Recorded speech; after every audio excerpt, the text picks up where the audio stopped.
Drugs that interrupt protein synthesis. One of the major categories of drugs that can affect protein synthesis would be the aminoglycosides. In this group, you see streptomycin. Hopefully you guys watched that video on streptomycin. And then some of these other antibiotics may be familiar to you. The mechanism of action, they insert into the 30S subunit of the ribosome to cause misreading of messenger RNA. Streptomycin is a broad-spectrum drug. Mode of action, again, it inserts into the ribosome to cause the misreading of messenger RNA. It's effective against the bubonic plague, tularemia, and tuberculosis. If you watched the video on streptomycin, you would have learned all about tuberculosis. So hopefully you take the time to watch that video. There will be a bunch of questions about tuberculosis on upcoming exams and quizzes. But tularemia. So we've talked about the plague. We went through the plague doctors and all that type of stuff when we went through the disinfectants last week. But tularemia is caused by Francisella tularensis. It's endemic to parts of Europe, and it's transmitted by rabbits.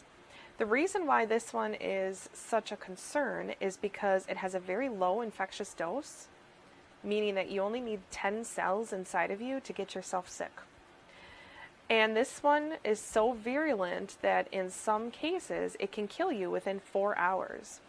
So 10 cells can kill you within 4 hours. That's insane.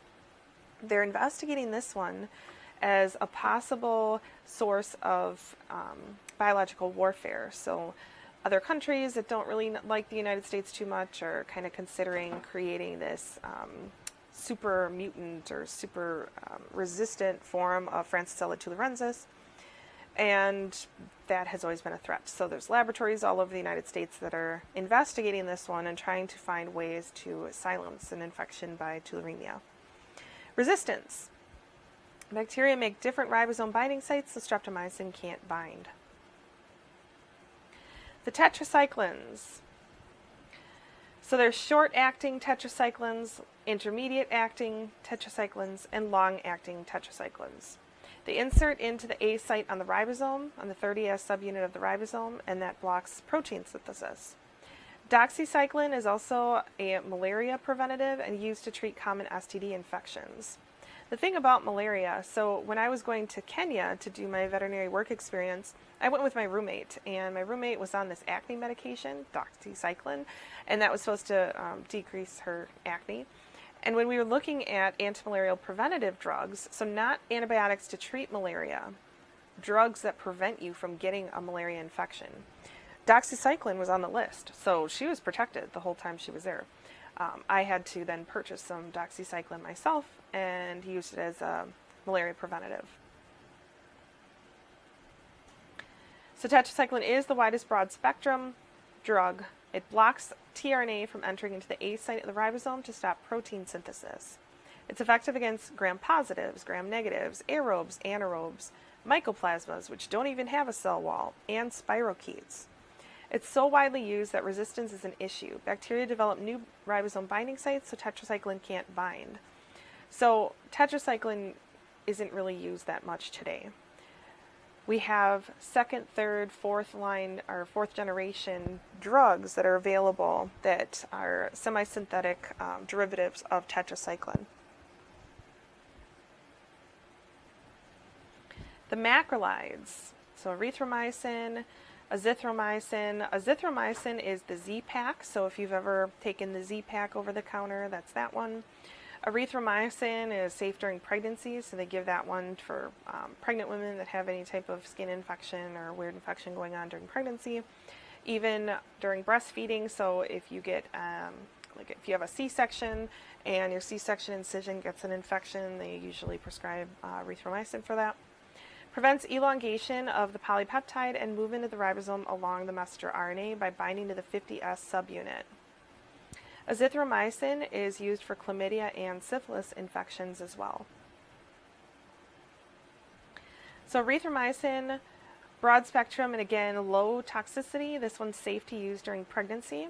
It inhibits the movement of the ribosome along the messenger RNA. It's effective against ear, respiratory, and skin infections, also mycobacterium in AIDS patients. AIDS patients cannot handle highly toxic antibiotics. and their good bacteria is vital in maintaining their health. They need the good guys. They cannot wipe out the good guys. So if we give them erythromycin, it's a pretty safe drug to use. Resistance. Bacteria alter the binding site of the ribosome, so erythromycin can't bind. Licosamides, like clindamycin. So clindamycin is a broad spectrum. It binds to the 50S subunit of the ribosome to block protein synthesis.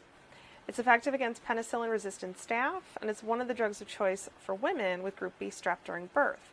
So if the woman is allergic to penicillin, then clindamycin is usually given as an alternative.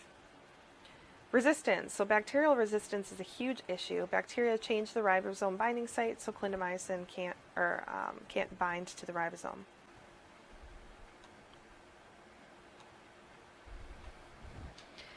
Drugs that affect folic acid synthesis. Sulfa drugs. So the sulfa drugs were the first fully synthetic drug that was created. So that's going to be the key to look for on any exam or quiz question. So the first fully synthetic drug. The mode of action, they block folic acid synthesis, which prevents DNA, RNA, and amino acid production. They're effective against UTIs and certain protozoan infections, and they're used on burn victims. But there is a cross-allergy with penicillin, so a lot of people that have sulfa drug allergies are also allergic to penicillin. Resistance, so bacteria just develop new pathways for making folic acid. Drug that target DNA and RNA. The fluoroquinolones. So fluoroquinolones have a high potency, they're broad spectrum, and they're readily absorbed into the intestine. They have some very serious side effects like seizures and other brain disturbances. Fluoroquinolones are sometimes given to cattle to increase the rate of growth. Fluoroquinolones help control the microbial environment in their rumen, which affects their digestive tract and helps them grow a little bit bigger. So it's kind of a way of cheating to get the most bang for their buck from their cattle. This is why you see all of those antibiotic-free signs with different meats in restaurants, like Chipotle is a big one with that. But antibiotic-free meat means that they weren't given antibiotics, which is good. We don't want to promote the development of resistance by giving animals antibiotics. The antibiotics aren't that great toxicity-wise for the animal, and some people believe that the antibiotic can accumulate in their tissues, so when we consume the animal, we're consuming those antibiotics. Way back when, there's a big push for them to stop horse slaughter in the United States, because in the United States, we don't eat horse meat, but in other parts of the world, they do. So there were some huge horse slaughter factories down in Texas that were killing horses to sell the meat internationally. And they tried to shut that down. I don't know where that is today, but that's just an example of how, horses get all sorts of different vaccines and medications because they're people's pets and people pay a lot of money to take care of them. They get antibiotics when they're sick, and then we go and turn around and eat them, and that's not that great because there could be residual drugs in the meat. Fluoroquinolones, for example, that cause seizures and brain disturbances probably wouldn't be a great thing to consume in your meat. So antibiotic-free is always the best way to go. That's going to decrease the spread of resistance, and we should be using antibiotics appropriately, not just to cheat and get animals to grow a little bit bigger. So Cipro, it's a type of fluoroquinolone. It's a broad spectrum. It inhibits DNA unwinding helicases to prevent DNA replication and transcription. If you remember the structure of DNA, DNA is a helix, so it's twisted up like a spiral staircase. In order to replicate DNA or to copy it to make messenger RNA for the process of transcription, you have to unwind it to open it up. If it can't unwind, then you can't open it, you won't be able to copy it or do transcription. So that's what this one does. It prevents unwinding helicases, which prevent DNA replication and transcription. It's effective against ear, eye, UTI, GI, and respiratory tract infections, and this was used in the anti-anthrax attacks. So 2001 anthrax attacks, this was a potent anti-anthrax medication. Resistance. Bacteria block the binding sites of ciprofloxacin.